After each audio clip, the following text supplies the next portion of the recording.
35 ans, Stina Rassoumnienne est une des éleveuses de poulets accompagnée par le projet. Partie d'une seule poule, cette mère de famille a su, grâce aux formations et au suivi d'un biouk, multiplier sa production. En un an, elle a ainsi vendu plus de 50 poulets à près de 20 000 ariary l'unité. Tamin'ny taona 2024 zany no nanomboka niompy akoho gasy voalohany. Efa nompiana zany teo aloha fa tsy nanaraka fiofanana fa no niditra tao amin'ny fikambanana ny taona 2024 dia niezaka hanatrika ny fiofanana rehetra izay nisy. Dia akoho ray sy vavy iray no entiko niaingana tamin'izay dia nahatratra 50 isa teo tamin'izay taona 2024 izay.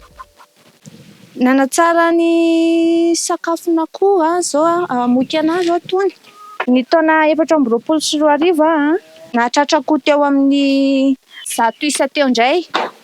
Dia reto zao ny akoho navelako indray entina hiaingana amin'ity taona 2024 ity.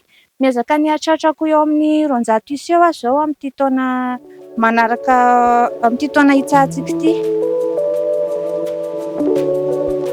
Misy akoho mibetsaka aty amin'ny fiainana-tokantranonay mianaka ilay fiompiana akoho satria ny roapatelo ny fandaniana tao an-tokantranonay dia hita hoe voasan'ny tanteraka, ohatra amin'izany ny ara-tsakafo sy ny fitafiana. Eo ihany koa ny ara-pahasalamana, raha sanatria tsy tojo fahasalamana dia afaka mandeha manantona tobim-pahasalamana mivarotra akoho ohatra eo misy efa afaka amidy dia tonga dia afaka mivarotra dia mamonjy tobim-pahasalamana. Tao anatin'izay fiompiana izay koa afaka mangana tsikelikely ny trano koa dia miezaka tsikelikely indray zao ho fanatsarana an'ilay trano.